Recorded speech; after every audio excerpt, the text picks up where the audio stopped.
Hello dear students.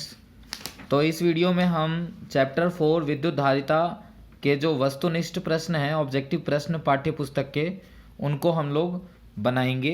Total इसमें 12 questions हैं, 12 questions हैं टोटल। उन टोटल 12 क्वेश्चंस को हम इस वीडियो में पढ़ेंगे। चलिए सॉल्व करेंगे हम। तो पहला क्वेश्चन है, किसी गोलीय चालक की धारिता का मान समानुपाती होता है। ये पहला क्वेश्चन है कि गोलीय चालक की जो धारिता होती है वो समानुपाती होता है। पहला ऑप्शन है C समानुपाती R, दूसरा ऑप्शन है C समानुपाती R स्क्वायर, तीसरा ऑप्शन है C समानुपाती R की घात -2 और चौथा ऑप्शन है C समानुपाती R टू द पावर -1। तो देखिए कह रहा है कि गोलीय जो चालक होता है, गोलीय चालक, उसकी धारिता, तो गोलीय चालक की धारिता किसके समानुपाती होता है। तो हमने फॉर्मूला पढ़ा है C is equal to 4 pi epsilon not epsilon R into R। ये फॉर्मूला हमने पढ़ा है। गोलीय चालक की धारिता का ये फॉर्मूला होता है जब गोलीय चालक के इन्वायरमेंट में, गोलीय चालक के आसपास इप्सिलॉन R परावैद्युतांक वाला कोई परावैद्युत पदार्थ उपस्थित हो, उस समय ये स्थिति होती है। चालक का ये फॉर्मूला होता है। जब हवा या निर्वात की बात करेंगे, माध्यम के रूप में यदि हवा या निर्वात हो तो 4 पाई इप्सिलॉन नॉट, इसकी वैल्यू 1 हो जाती है, यानी ये R होता है। तो दोनों ही स्थिति में आप देख रहे हो कि जो C है वो समानुपाती किसके है, R के। तो इसका आंसर क्या हो जाएगा, फर्स्ट। ठीक है, तो इसका आंसर हो जाएगा फर्स्ट। सेकेंड क्वेश्चन है, एक दिया हुआ हमें संधारित्र जिसकी कैपेसिटेंस दी हुई है 3 माइक्रोफेरेड, इसकी 6 है। यहाँ देखेंगे तो इसका 4 है और इसका है 4। इस तरह से 4 संधारित्र जोड़े गए हैं। इसका नाम A है, इसका नाम B है। कह रहा है A और B के बीच का समतुल्य धारिता बताइए। तो देखिए 3 और 6 श्रेणी में है। तो मैंने आपको क्लास में, लेक्चर में एक ट्रिक बताया था कि 3 का जब भी डबल आपको दिखे, डबल, तो डबल वाले में क्या होता है ना कि बड़े वाला बटा 3, यानी यहाँ 3 और 6 है तो डबल वाला केस है, 3 का 6 है तो बड़ा वाला 6 है तो 6 बटा 3, यानी इसका, इन दोनों का तो जाएगा 2। और 4 का क्या होगा, आधा, 2 होगा। और 2 और 2 किस में है बताइए, 2 और 2 हो जाएंगे आपके समांतर क्रम में। तो आंसर क्या हो जाएगा, 4। तो 4 माइक्रोफेरेड। इसमें ऑप्शन जो था वो मैं आपको यहाँ पे लिख के बताता हूँ। पहला ऑप्शन है 2 माइक्रोफेरेड, दूसरा है 4 माइक्रोफेरेड, तीसरा है 25 माइक्रोफेरेड और चौथा है 3 माइक्रोफेरेड। तो आंसर क्या होगा, 4 माइक्रोफेरेड। ठीक है, सीधा सा छोटा सा इसका आंसर है, सिंपल है। देखिए 3 6 क्या हो जाएगा, डबल वाला केस 6 बटा 3, 2 हो जाएगा ऊपर में, और 4 आधा हो जाएगा इसका, यानी 2 हो जाएगा, और 2 समांतर में होने के कारण 4 हो जाएंगे। ठीक है, याद रखिएगा। चलिए फर्स्ट सवाल हमने कर लिया, सेकंड भी देख लिया। तीसरा देखिए,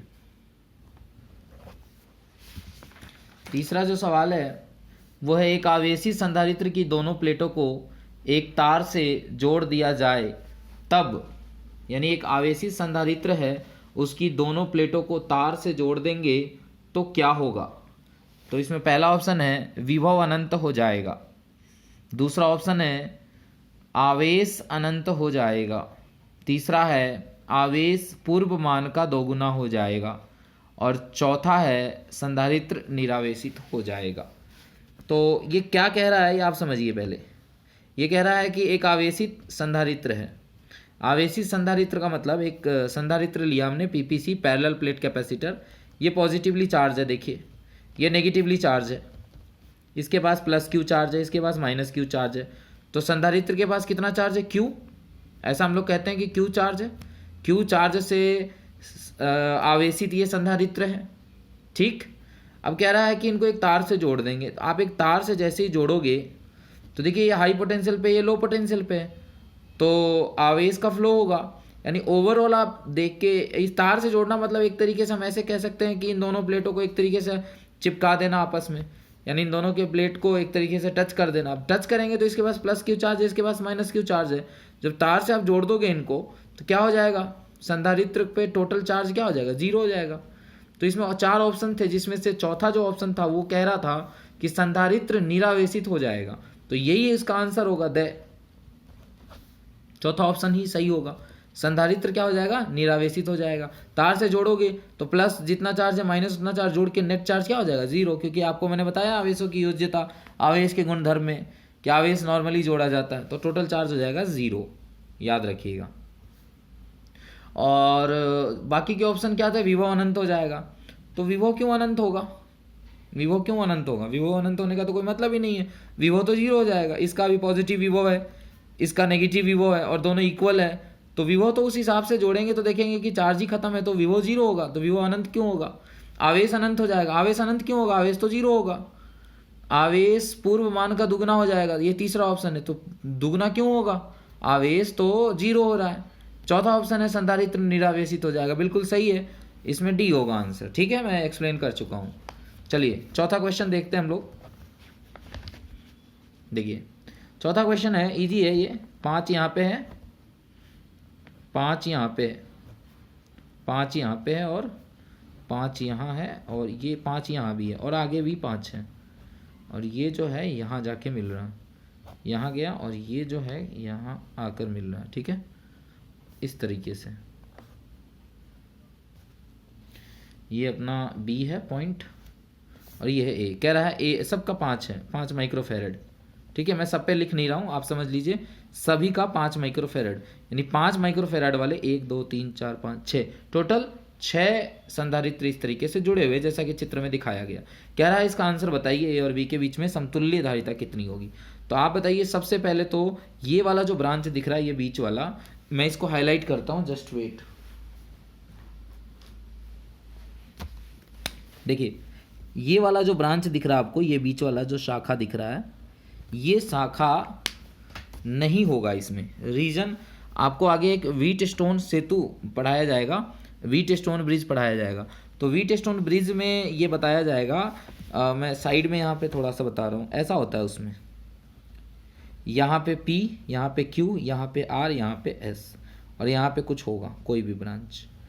तो ऐसा कहा जाता है कि जब P/Q बराबर हो जाए R/S के, यानी इन दोनों का अनुपात बराबर हो जाए इन दोनों के अनुपात के, तो ऐसी स्थिति में ये वाली जो ब्रांच होती है बीच में, इसमें से कोई धारा नहीं बहती है, बिकॉज ये इसका पोटेंशियल और इसका पोटेंशियल सेम हो जाता है। तो व्हीटस्टोन सेतु कहते हैं इसको, संतुलित व्हीटस्टोन सेतु, यानी बैलेंस्ड व्हीटस्टोन ब्रिज कंडीशन कहते हैं इसको।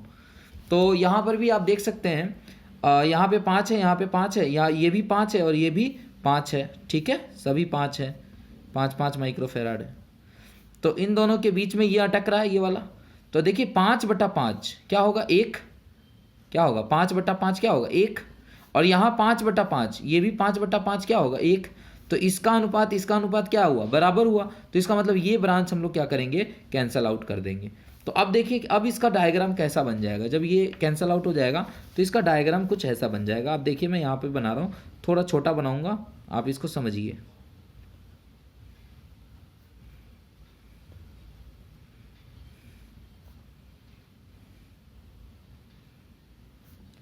ये कुछ ऐसा डायग्राम होगा। अब देखिए 1 2 3 4 5, 1 2 3 4 5, ये सब बना। ये बीच वाली जो ब्रांच है ना, ये वाली ब्रांच, ये ब्रांच यहाँ से गायब कर दिया मैंने। अब देखिए तो ये क्या है 5 और ये क्या है 5, तो ये 5 और 5 श्रेणी में है। भाई देख रहे हैं आप, तार सीधा सीधा जुड़ा हुआ है, तो ये श्रेणी में है। तो इसका मतलब 5 और 5 का आंसर क्या होगा, 2.5। आपको पता है सेम आधा हो जाता है। ठीक, ये भी 5 और 5 है, तो ये क्या हो जाएगा बताइए, ये 5 और 5 मिलके 2.5 हो जाएंगे। ठीक, तो अब इस पूरे का इन चारों के बदले कैसा डायग्राम बनेगा, कुछ ऐसा डायग्राम बनेगा। ये 2.5 है, नीचे भी 2.5 है और आगे 5 है। देखिए ये यहाँ से चल के यहाँ पे आके मिला इस बिंदु पे, और ये भी यहाँ पे आके इसी बिंदु पे मिला। तो ऊपर से 2.5 आया, नीचे से 2.5 आया, दोनों इस बिंदु पे मिले, इसलिए हमने ऊपर 2.5 नीचे 2.5, और इस तरीके से यहाँ पे 5, ये जो 5 वाला है ये तो रहेगा। अब 2.5 और 2.5 समांतर में होने के कारण क्या हो जाएगा, ढाई और ढाई 5 हो जाएगा, तो यानी एक अकेला रहेगा जो कि 5 वाला रहेगा, और ये 5 वाला इस 5 वाले के साथ क्या रहेगा, श्रेणी में, तो फिर 5 और 5 फाइनली आंसर क्या हो जाएगा, 2.5 माइक्रोफेरेड। तो आई होप आपको समझ में आया होगा ये कैसे। अब इसको मैं जल्दबाजी में यहाँ पे देखिए बताता हूँ। देखिए 5 और 5 2.5, 5 और 5 2.5, ये तो रहेगा नहीं, तो 2.5 और 2.5 5, और फिर 5 और 5 2.5, तो इस तरीके से आंसर क्या हो जाएगा, 2.5 माइक्रोफेरेड। आई होप आपको ये अच्छे से समझ में आया होगा। इसमें जो 4 ऑप्शन थे उसमें पहला ऑप्शन था, मैं लिखता हूँ 5 माइक्रोफेरेड, ठीक है। दूसरा ऑप्शन है 2.5 माइक्रोफेरेड, तीसरा ऑप्शन है 10 माइक्रोफेरेड, और चौथा ऑप्शन है 20 माइक्रोफेरेड। तो स्पष्ट है, कहने की ज़रूरत नहीं है, बताने की ज़रूरत नहीं है, ऑलरेडी बताया जा चुका है। आंसर क्या होगा, 2.5 माइक्रोफेरेड। चलिए 5वां क्वेश्चन, हमने 4 क्वेश्चन देखा, अभी 5वां क्वेश्चन देखते हैं अपन। 5वां क्वेश्चन क्या है, 2 गोलाकार चालकों की त्रिज्याओं का अनुपात 1:2 है, यानी R1/R2 जो है वो क्या है, 1/2 है, ऐसा प्रश्न कह रहा है। तो उनकी धारिताओं का अनुपात भी क्या होगा, बताइए। धारिताओं का अनुपात भी 1:2 होगा। मैंने अभी अभी फॉर्मूला बताया था, C बराबर क्या होता है, 4πε0 εr इंटू R। तो C समानुपाती होता है R के, यानी C1/C2 क्या होगा, R1/R2 के बराबर होगा। ठीक है, समानुपाती ही है। तो अगर R1/R2 क्या है, 1:2 है, तो C1:C2 भी क्या होगा, 1:2 ही होगा। तो इस तरीके से आपको ये क्लियर हो गया होगा कि मैं क्या कह रहा हूँ। तो इसका इसमें 4 ऑप्शन थे। पहला ऑप्शन है 4:1, दूसरा ऑप्शन है 1:4, तीसरा ऑप्शन है 1:2, और चौथा ऑप्शन है 2:1। तो आप बताइए कौन सा ऑप्शन होगा, तीसरा ऑप्शन 1:2। सिंपल क्वेश्चन है। छठा क्वेश्चन देखिए, एक चित्र दिया हुआ है, ठीक, और आधे भाग में εr वाला भर दिया गया है, और आधे भाग में खाली रखा गया है। तो जो संधारित्र की जो धारिता है वो नया क्या होगा, पहले क्या था वो C है। देखिए मैं आपको बताऊं ये क्वेश्चन क्या है, ऐसा क्वेश्चन है कुछ इस प्रकार का, ठीक है। इसकी धारिता कितनी है, C है। इसका ऊपर वाला प्लस रहा होगा, नीचे वाला माइनस रहा होगा, आप जो भी समझना है समझ सकते हैं, ठीक। तो इसकी धारिता कितनी है, C है। तो मान लेते हैं एरिया कितना है इसका, एरिया A मान लेते हैं, इसका भी एरिया यही हो जाएगा, और दूरी कितना है, D। तो C की वैल्यू क्या होगी, आपको पता है, A ε0/D, ये होता है फॉर्मूला, ठीक। अब कह रहा है कि इसमें भर देते हैं εr परावैद्युतांक वाला एक परावैद्युत पदार्थ आधे में, ठीक। तो सबसे पहले तो आपको ये बताना है कि कौन सा कंडीशन होगा, ये श्रेणी का या समांतर का। देखिए करंट यहाँ से आएगा, तो ये करंट पहले इसमें जाएगा। अब ये 2 संधारित्र की तरह काम करेगा। यहाँ से ये जो आपको दिख रहा है ये वाला पार्ट एक संधारित्र कहलाएगा, और ये वाला पार्ट दूसरा संधारित्र कहलाएगा। इस तरीके से आपको समझना होगा, ये 2 संधारित्र की तरह काम करेगा। और ये दोनों संधारित्र कैसे हो जाएंगे आपस में, देखिए बट रहा है, यहाँ पे आवेश बट रहा है, आवेश का डिवीजन हो रहा है। चार्ज, जो भी आवेश यहाँ चार्ज, यहाँ धारा आएगी, वो धारा यहाँ पे बटेगा। धारा यानी एक तरीके से आवेश हम कह सकते हैं। तो चार्ज का यहाँ पे डिवीजन हो रहा है, ठीक है। और फिर फाइनली इसमें पूरा घूमने के बाद ये यहाँ पहुँचेगा और ये यहाँ पहुँचेगा। तो ऐसा किस में होता है, कौन से क्रम में होता है बताइए। तो ये दोनों समांतर क्रम में आ जाएंगे। मान लेते हैं इस वाले का धारिता कितना है, C1, और इस वाले का धारिता कितना है, C2। तो जो नेट धारिता होगा अब नया वाला वो क्या होगा, तो C new is equal to C1 + C2, क्योंकि समांतर क्रम में C1 + C2 होता है, डायरेक्टली आपको पता है जुड़ जाता है। C1 की वैल्यू क्या होगी, तो होगी, देखिए इसके लिए इफेक्टिव एरिया कितना होगा, A होगा या A/2 होगा, A/2 होगा, क्योंकि आधा एरिया इसको मिलेगा। तो A/2 ε0 है, हवा है, इंटू A ε0/D होता है, तो A/2 ε0/D। और इसका क्या हो जाएगा बताइए, तो इसका हो जाएगा A/2 εr/D। तो इस तरीके से आप देख सकते हैं कि A/2 और नीचे यहाँ D तो रहेगा ही, ε0, ये तो आ गया कॉमन में। तो यहाँ क्या बचेगा 1, और यहाँ क्या बचेगा बताइए εr। तो ये वैल्यू है नया वाला। अब आप बताइए A/0 को तो C कहते हैं, पहले तो C था, तो इसका मतलब इसको हम क्या लिख सकते हैं बताइए। तो ये हो जाएगा A/0/D को C कहेंगे, तो यानी C/2 ब्रैकेट में 1 + εr। तो ये आंसर है। अब ये जो ऑप्शन में दिया हुआ है, ये दिया हुआ ऑप्शन फर्स्ट में ही दिया हुआ है, ये फर्स्ट में ये दिया हुआ है, तो इसका आंसर हो जाएगा A। ठीक है, आई होप आपको समझ में आया होगा। देखिए मैं इसमें थोड़ा कन्फ्यूज़न हो जाए आपको कि ये क्वेश्चन कहाँ से गया है, तो मैं इसको पहले सबसे पहले अलग कर रहा हूँ, इस क्वेश्चन को हाईलाइट करके अलग कर रहा हूँ ताकि आपका ध्यान जो है सिर्फ इसी क्वेश्चन पे रहे। ठीक है, ये है, देखिए ध्यान से। अब हमने क्या किया मैं आपको बताऊं। एक संधारित्र था, ठीक, उसकी धारिता कितनी सी दी हुई थी। हमने मान लिया एरिया इसका ए है, ठीक है, और इसकी दूरी कितनी है, इसकी दूरी है डी है। तो आप बताइए सी बराबर ए एप्सिलॉन नॉट बटा डी होगा। अब क्या कह रहा है कि आधे भाग में इस तरीके से एप्सिलॉन आर परावैद्युतांक वाला भर दिया गया है कोई पदार्थ, परावैद्युत पदार्थ। तो अब इसकी जो नई धारिता होगी उसको सी के पदों में बताइए क्या होगा। तो देखिए इसको हम लोग एज्यूम कर सकते हैं कि ऊपर से करंट आ रहा है तो करंट का यहाँ पे डिवीजन होगा, यानी इसकी धारिता तो अलग होगी क्योंकि इसमें तो भरा हुआ नहीं है, तो इसकी धारिता अलग होगी, इसकी धारिता अलग होगी। अब इसकी धारिता को मैंने C1 माना, इसकी धारिता को मैंने C2 माना है, तो जो हमारा नेट धारिता होगा वो क्या होगा, समांतर क्रम में ये जुड़े हुए हैं, ऐसा मान सकते हैं हम। तो समांतर क्रम में हम जानते हैं जुड़ जाता है, तो क्या होगा, C नया वाला जो होगा वो C1 प्लस C2 होगा। अब देखिए C1 कैसे निकालेंगे, यानी C1 यानी इसकी धारिता, तो इसका एरिया कितना है, पूरे एरिया का आधा है ये, तो ए की जगह ए बटा 2 लेंगे, इप्सिलॉन नॉट बटा डी। इप्सिलॉन नॉट ही क्यों लिया, क्योंकि हवा है इसमें, ठीक है। तो ये समझ में आया। C2 कैसे निकाला हमने, तो इसका भी एरिया क्या होगा, आधा होगा, तो ए बटा 2 इप्सिलॉन नॉट, इसमें भरा गया है इप्सिलॉन आर, तो epsilon R divided by D. अब इसमें से जो कॉमन था ए बटा 2 इप्सिलॉन नॉट बटा डी, ये चीज़ें कॉमन है दोनों में, तो हमने यहाँ कॉमन ले लिया, तो यहाँ पे क्या बचा, पूरा कॉमन ले लिया, तो यहाँ पे 1 बचा और यहाँ पे एक्स्ट्रा बस ये इप्सिलॉन आर बचा। अब देखिए ए इप्सिलॉन नॉट बटा डी को तो क्या कह रहे हैं, सी कहते हैं ना, ठीक है, क्वेश्चन में सी दिया हुआ था, ए इप्सिलॉन नॉट बटा डी तो हमने माना है खुद से, एरिया मान के, डी मान के, ठीक है। तो ए इप्सिलॉन नॉट बटा डी को तो सी कहते हैं, तो ए इप्सिलॉन नॉट बटा डी को सी कहेंगे, तो यहाँ सी बटा 2 और ये बचेगा, और ये जो है ये पहले ही ऑप्शन में दिया हुआ, इसलिए option A is the right answer. ठीक है, चलिए नेक्स्ट क्वेश्चन हम देखते हैं, क्वेश्चन नंबर 6।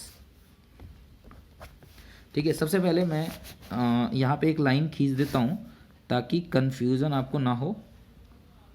ठीक है, तो क्वेश्चन नंबर 6 जो है वो क्या है, ये क्वेश्चन नंबर 6 ही था शायद, है ना, क्वेश्चन नंबर 6 था ये। क्वेश्चन नंबर 7, क्वेश्चन नंबर 7 देखेंगे अब हम। क्वेश्चन नंबर 7 है, समान त्रिज्या तथा समान आवेश की पारे की 8 बूंदें परस्पर मिलकर एक बड़ी बूंद बनाती हैं। बड़ी बूंद की धारिता प्रत्येक छोटी बूंद की धारिता की तुलना में कितना होगा। ऑप्शन है 2 गुना, 4 गुना, 8 गुना और 16 गुना, ये ऑप्शन है। ठीक है, तो कैसे इसको हम लोग निकालेंगे वो समझते हैं हम लोग। देखिए कह रहा है कि त्रिज्या समान है और आवेश समान है, ठीक है, और मरकरी के 8 बूंदें परस्पर मिलकर एक बड़ी बूंद बनाती हैं।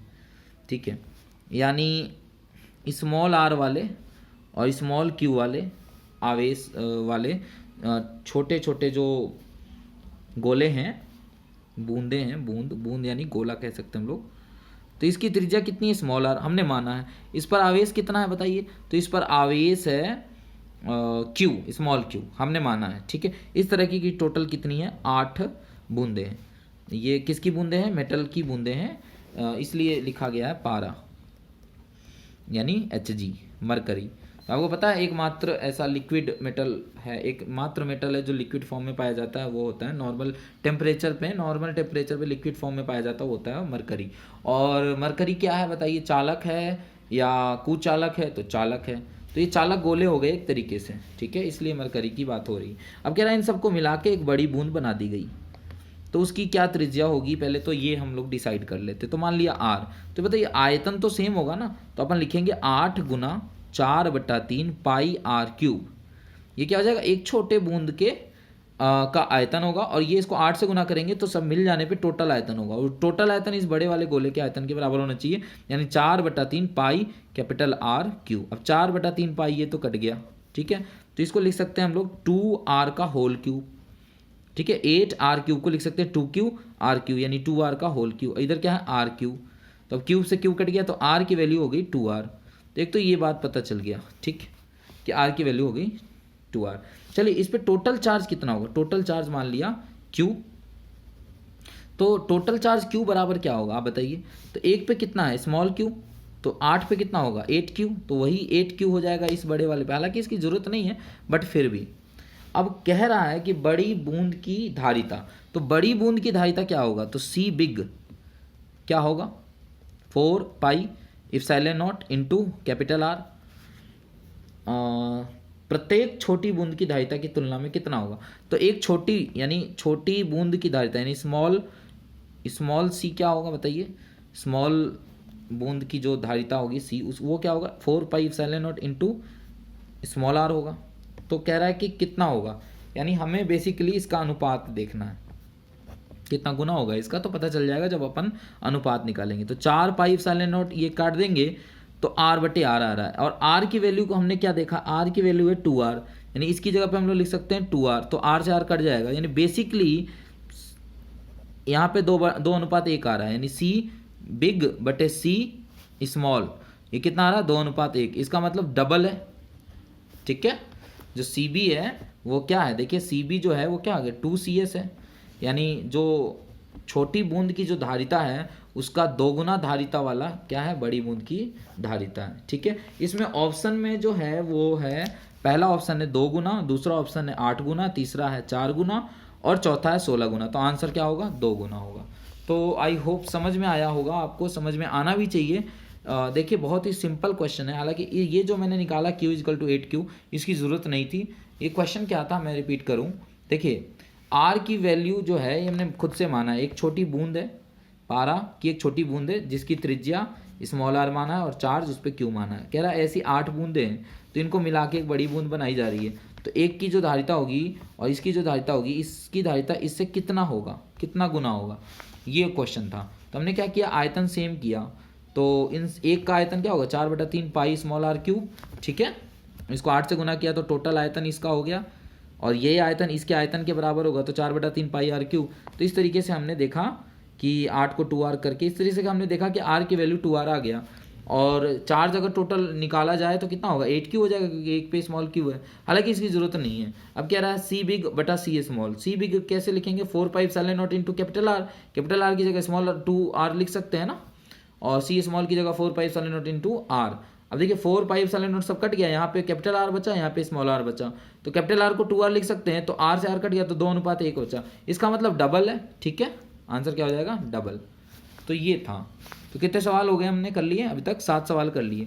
चलिए अब इस पेज पे तो खैर जगह नहीं बच रहा है, तो हम लोग इसके पीछे देख लेते हैं। देखिए क्वेश्चन नंबर 8,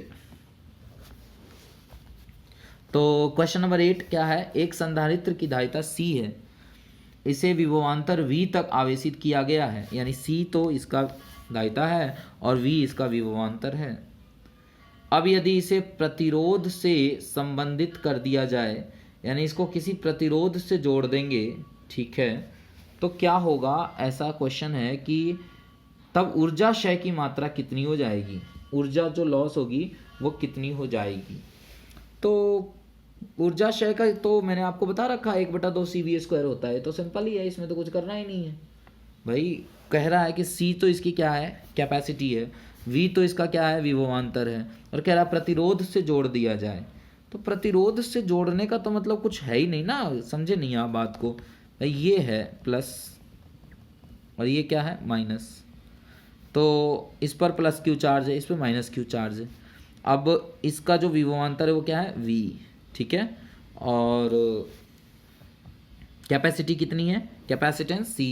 अगर आप प्रतिरोध से जोड़ दिया जाए, यानी बेसिकली प्रतिरोध से जोड़ना मतलब इसको सप्लाई देना, करंट आएगा तो रेजिस्टेंस भी होगा, तो सप्लाई से जोड़ेंगे, तो खैर कोई वो बड़ी बात नहीं इसमें। आप बताइए जब हम इसको संबंधित करेंगे प्रतिरोध से, या इनडायरेक्टली हम कह सकते हैं कि जब हम इसको बेसिकली संबंधित करेंगे किसी बैटरी सोर्स से, वोल्टेज सोर्स से, किसी बैटरी से यानी वोल्टेज सोर्स से, तो क्या होगा करंट फ्लो होगा और रेजिस्टेंस भी ऑफर होगा, तो कितना इसका ऊर्जा क्षय होगा, है ना। तो ऊर्जा क्षय की जो मात्रा होती है वो कितनी होती है आप बताइए, कौन कैसे निकाली जाती है। बैटरी ये जो सेल है यही इस पर काम करता है, कितना काम करता है मैंने आपको निकाला है, बताया है 1/2 CV² होता है ये मैंने आपको बता रखा है, ऑलरेडी बताया हुआ है। ठीक है, क्वेश्चन नंबर 8 का आंसर हो जाएगा 1/2 CV², बिल्कुल सही है।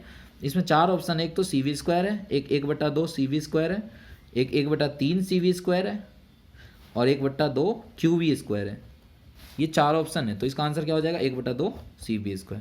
ये हो जाएगा, क्योंकि ऊर्जा क्षय की जो मात्रा होती है वो किए गए काम के बराबर होती है, और काम का ये फॉर्मूला निकाला जाता है। मैंने ट्रिक बताया था आपको चैप्टर में, जब ये टॉपिक पढ़ा रहा था, ट्रिक बताया था कि शुरुआत में तो काम नहीं करना पड़ेगा और लास्ट में QV काम करना पड़ेगा।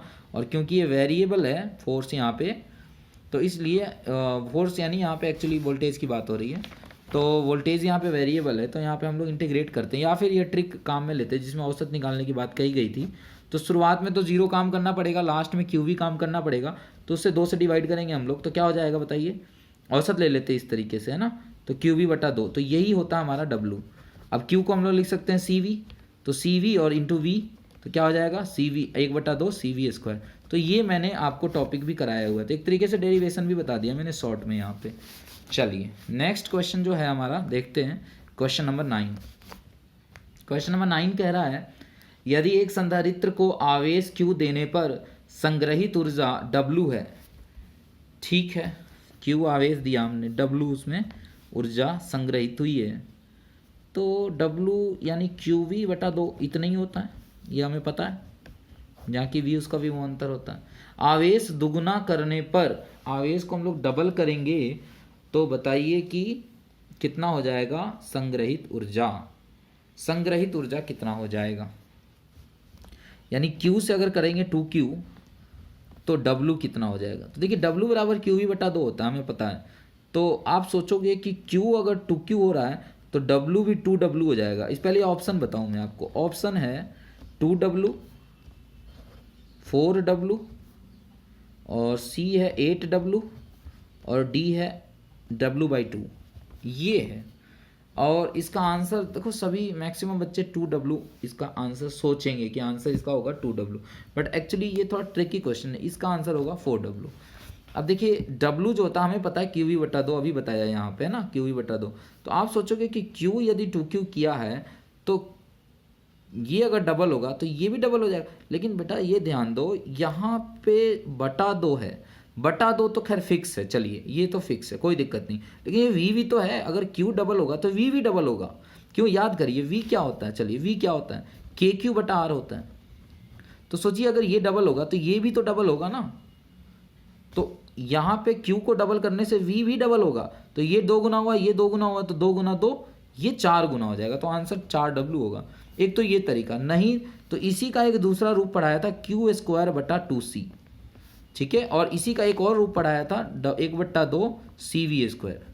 3 रूप बताया था मैंने आपको। तो यहाँ पे सबसे बेस्ट रहेगा आप इस फॉर्मूले को पकड़ के चलें, W = Q²/2C। अब देखिए C कभी नहीं चेंज होता है, धारिता कैसे चेंज हो सकती है? धारिता तो फिक्स होती है ना, धारिता तो चेंज होगी नहीं, है ना, चार्ज बढ़ाने से धारिता चेंज नहीं होती, चार्ज अगर बढ़ाएंगे तो वोल्टेज बढ़ता है, ठीक है, धारिता चेंज नहीं होती, और 2 तो चेंज हो ही नहीं सकता।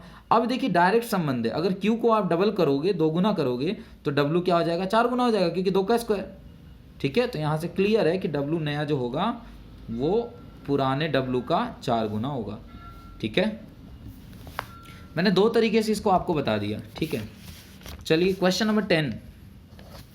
क्वेश्चन नंबर 10 जो है वो 3 माइक्रोफेराड और 5 माइक्रोफेराड के 2 गोलों को 300 वोल्ट और 500 वोल्ट तक आवेशित करके जोड़ दिया जाता है, उभयनिष्ठ विभव बताइए। तो बड़ा ही सिंपल सवाल है, 3 माइक्रोफेराड है और 5 माइक्रोफेराड है, 2 गोले हैं, चालक गोले, एक को 300 वोल्ट और दूसरे को 500 वोल्ट क्रम से दिया हुआ है, यानी 3 माइक्रोफेराड वाले को 300 वोल्ट तक आवेशित किया गया है और 5 माइक्रोफेराड वाले को 500 वोल्ट तक आवेशित किया गया है।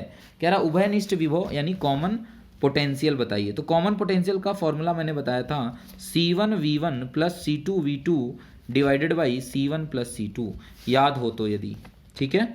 तो और नहीं याद हो तो बताइए Q पहले बराबर Q बाद में, है ना। प्रूफ कर देता हूँ, चलिए। यानी तार जोड़ते थे अपन, 2 चालक गोले होते थे, याद करो, है ना। इसकी ये V1 पे होता था, ये V2 पे होता था, इसके पास Q1 चार्ज होता था, इसके पास Q2 चार्ज होता था, इसकी कैपेसिटी C1 होती थी, इसकी कैपेसिटी C2 होती थी, तार से जोड़ते थे तो दोनों एक कॉमन पोटेंशियल पे आ जाता था, चार्ज का फ्लो होना स्टार्ट होता था। मान लो V1 ज़्यादा है V2 कम है, तो इसमें से चार्ज निकल के इसमें जाएगा, और कब तक जाएगा, जब तक दोनों सेम पोटेंशियल पे ना आ जाए। तो सेम पोटेंशियल को हम लोग V कहते हैं, यानी V1 से घट के, यानी चालक 1 जो है वो V1 से घट के V पे आएगा, और चालक 2 जो है वो V2 से बढ़ के V पे आएगा। ये चीज़ें आपको बताई जा चुकी हैं। अब बताइए, चार्ज तो कंजर्व रहेगा ना, तो Q पहले बराबर Q बाद में। पहले इसका चार्ज कितना है Q1, और इसका चार्ज कितना है Q2, और बाद में मान लीजिए इस पर चार्ज Q1 डैश बचता है जो कि Q1 से कम होगा, और इस पर चार्ज जो है वो Q2 डैश हो जाता है जो कि Q2 से ज़्यादा होगा, क्योंकि चार्ज इसमें जा रहा है इसमें से इसमें, यदि हमने माना है कि V1 बड़ा है किससे, V2 से। चलिए Q1 क्या होता है, Q क्या होता है CV, तो Q1 क्या होगा C1 V1, और ये हो जाएगा C2 V2, और ये हो जाएगा C1, और लास्ट में तो इसका पोटेंशियल V ही है, दोनों V पे आ रहे हैं, तो C1 V1 ना होकर C1 V होगा, और ये C2 V होगा। तो यहाँ से देख सकते हैं आप C1 और C2 कॉमन, मतलब V कॉमन लेंगे तो C1 प्लस C2 इस तरीके से हो जाएगा, और यहाँ C1 V1 plus C2 V2, तो V बराबर क्या हो जाएगा C1 V1 plus C2 V2 बटा में C1 प्लस C2। तो ये चीज़ यहाँ पे लिखा हुआ है, तो ये डायरेक्ट फार्मूला आपको बताया गया। अब आप बताइए, C1 की वैल्यू अपने को पता है, V1 की वैल्यू अपने को पता है, C2 की वैल्यू अपने को पता है, और V2 की वैल्यू अपने को पता है, नीचे C1 C2 पता ही है।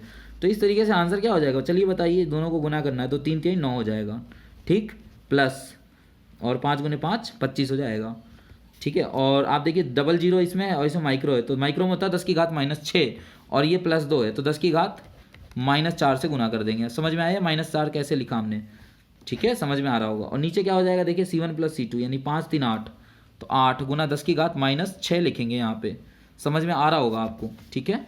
10 की घात -6 लिखा जाएगा यहाँ पे, तो वैल्यू कितनी हो जाएगी निकल के बताइए। तो 25 और 9 कितना होता है, 25 और 9 34 होता है, और ये 3400 हो जाएगा, और बटा में 8 हो जाएगा, ठीक। 3400 कैसे लिखा, 10 की घात 6 ऊपर जाएगा, और 10 की घात +6 हो जाएगा -4, तो 3400 हो जाएगा, और बटा 8 तो जाएगा 1700 बटा 4, यानी 850 बटा 2, यानी 425 वोल्ट आ रहा है, ठीक है। इसमें 4 ऑप्शन है, पहला ऑप्शन है 400 वोल्ट, दूसरा ऑप्शन है 375 वोल्ट, तीसरा ऑप्शन है 425 वोल्ट, और चौथा ऑप्शन है 350 वोल्ट। तो आंसर बताइए कौन सा होगा, थर्ड, यानी 425 वोल्ट, ठीक है। समझ में आ गया वैल्यू, फिर से बताऊं, देखिए V = C1 V1 plus C2 V2 divided by C1 plus C2। देखिए C1 की वैल्यू है 3, और इसकी वैल्यू है कितना बताइए, 3 माइक्रोफेराड है। चलिए 3 गुना 10 की घात -6, ठीक, खुश रहिए।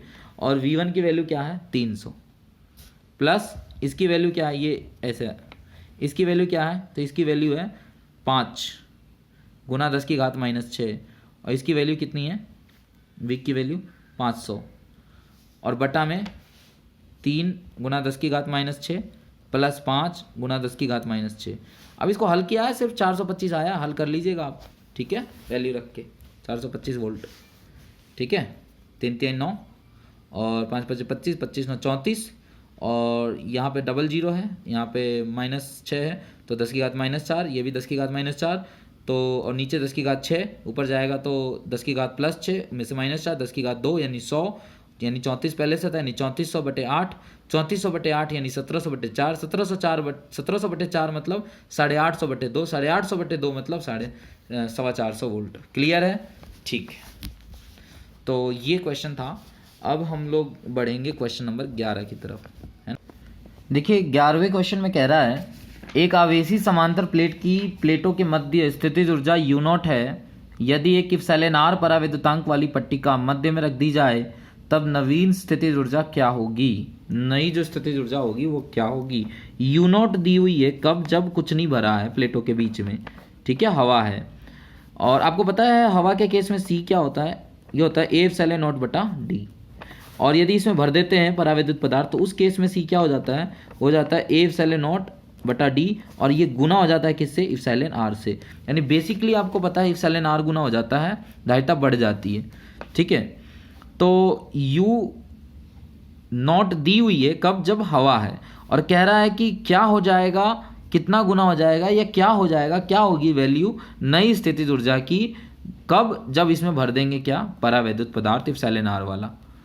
तो आप इसको निकाल सकते हैं। देखिए U हमने पढ़ा है 1/2 CV² होता है, लेकिन ये नहीं लगाएंगे इसमें। क्यों? यहाँ से तो हमें ऐसा लग सकता है कि यू समानुपाती है किसके? सी के, तो ऐसा लग सकता है, लेकिन ये गलत रिजल्ट देगा। अगर इस हिसाब से आप आंसर तय करोगे तो आप कहोगे सी एप्सिलॉन आर टाइम्स बढ़ जाता है तो यू भी एप्सिलॉन आर टाइम्स बढ़ जाएगा, और आप आंसर करके आओगे कि पहले से है यू नॉट तो अब हो जाएगा U not into epsilon R, और ये हो जाएगा पूरी तरह से गलत। आप समझ रहे हैं क्यों?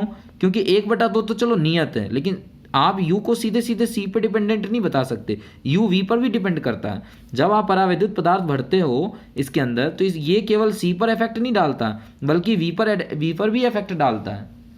आपको पता है c और v आपस में व्युत्क्रमानुपाती होते हैं, तो ये एप्सिलॉन r गुना बड़ा है, लेकिन ये तो एप्सिलॉन r गुना घटेगा, बल्कि स्क्वायर है तो एप्सिलॉन r स्क्वायर होगा बटा में। तो बेसिकली यहाँ पे आप समझ गए होंगे आंसर क्या आने जा रहा है। आंसर आएगा you not divided by epsilon r, क्योंकि इसमें तो एक्स्ट्रा एप्सिलॉन r आएगा गुना में, बट इसमें तो बटा में 2 बार आएगा ना एप्सिलॉन r, बिकॉज स्क्वायर है ये। v जो होता है एप्सिलॉन r के क्या होता है? व्युत्क्रमानुपाती होता है, c एप्सिलॉन r के समानुपाती होता है। ये बात आपको समझने वाली है, तो आंसर इसका ये होना है एक्चुअली में। अब इसको हम लोग एक दूसरे तरीके से निकाल सकते हैं, सबसे बेस्ट तरीका है कि 2 चीज़ों पे डिपेंड कर रहा है, तो इस तरीके से निकालने से अच्छा बेस्ट मैं बताऊं एक चीज़ पे डिपेंड करा दीजिए इसको। तो u का मैंने सिर्फ 1/2 cv² यही फॉर्मूला थोड़ी बताया है, इसके अलावा ये फॉर्मूला भी बताया है qv डिवाइडेड बाई 2, इसके अलावा ये फॉर्मूला भी बताया आपको q² डिवाइडेड बाई 2c। तो आप इस फॉर्मूले को यूज ना करें, इसको यूज कर सकते हैं या इसको यूज कर सकते हैं। क्यों? देखिए यदि q की बात करें हम तो qv डिवाइडेड बाई 2 u की बात करते हैं, ये फॉर्मूला होता है। अब देखिए अगर आप परावैद्युत पदार्थ इसमें भरते हैं तो इससे क्या इफेक्ट आता है? क्या इससे क्यू चेंज हो सकता है क्या कभी? क्यू तो इस प्लेट पर प्लस क्यू है, इस प्लेट पर माइनस क्यू है, संधारित्र पर क्यू चार्ज है, तो ये तो क्यू ही रहेगा, यदि आप भरें या ना भरें, खाली रखें या भर दें, ये तो क्यू ही रहना, तो क्यू पे चेंज नहीं होगा। तो यहाँ पे यू समानुपाती किसके कह सकते हो? वी के। अब वी बताइए आप, जब आप एप्सिलॉन आर परावैद्युतांक वाला परावैद्युत पदार्थ भरते हैं तो विभवांतर में कमी होती है ना, कमी होती है एप्सिलॉन आर गुना, तो यू में भी कमी होगी क्योंकि यू समानुपाती है वी के। तो इस हिसाब से स्पष्ट है कि नया वाला यू क्या हो जाएगा? U not divided by epsilon R, क्योंकि नया वाला जो वी है वो क्या हो जाएगा? वी बटा एप्सिलॉन आर होगा। विभवांतर में कमी होती है एप्सिलॉन आर गुना, तभी तो धारिता बढ़ जाती है एप्सिलॉन आर गुना। तो एक तो ये तरीका, एक और तरीका है, देखिए सबसे बेस्ट तरीका, क्यू तो क्या रहने वाला? नियत रहने वाला, तो हम लोग u वाला जो फॉर्मूला लगाएंगे वो ये लगा लेंगे, बेस्ट रहेगा, q² बटा 2c। अब आप बताइए ये वैल्यू क्या है? ये वैल्यू नियत है, तो u क्या है? c के क्या है बताइए? व्युत्क्रमानुपाती है। जब आप परावैद्युत पदार्थ भरते हैं तो ये तो याद रहता ही है ना आपको कि परावैद्युत पदार्थ भरने से धारिता बढ़ती है, कितना गुना बढ़ती है? एप्सिलॉन आर गुना बढ़ती है। तो ये अगर एप्सिलॉन आर गुना बढ़ रही है तो ये वैल्यू एप्सिलॉन आर गुना घटेगी, क्योंकि यहाँ पे कैसा संबंध है? व्युत्क्रमानुपाती का संबंध है। तो यहाँ से क्लियर है कि पहले अगर यू नॉट है तो अब क्या हो जाएगा? यू नॉट बटा एप्सिलॉन आर, क्योंकि इसका एप्सिलॉन आर गुना हुआ है, ठीक है, तो इसलिए ये क्या हो जाएगा? तो इस तरह से आपने देखा 1, 2 और शुरुआत में हमने बेसिक बात करी थी, तो 3 तरीके से हमने आंसर निकाला। आंसर क्या है? U not divided by epsilon R. तो ये है, इसमें 4 ऑप्शन दिए हुए हैं, पहला ही ऑप्शन ये दिया हुआ है तो ये आंसर होगा। दूसरा ऑप्शन मैं आपको पढ़ के बताऊं, दूसरा ऑप्शन है U not into epsilon R square, तो ये तो गलत बात है। तीसरा है U not divided by epsilon R square, ये गलत बात है, ठीक है। और यू नॉट है चौथा ऑप्शन, तो ये भी गलत है, चेंज तो होगा। पहला ऑप्शन था यू बटा एप्सिलॉन आर, यू नॉट बटा एप्सिलॉन आर, तो ये सही है, ठीक है। चलिए क्वेश्चन नंबर 12, लास्ट सवाल है ये हमारे इस चैप्टर 4 के जो ऑब्जेक्टिव क्वेश्चंस दिए हैं उसमें लास्ट सवाल है। देखिए एक है 4.5 वाला, 4.5 माइक्रोफेराड का एक हमें दिया हुआ है, और यहाँ पे क्या दिया हुआ है? 3 माइक्रोफेराड, और यहाँ पे 6 माइक्रोफेराड,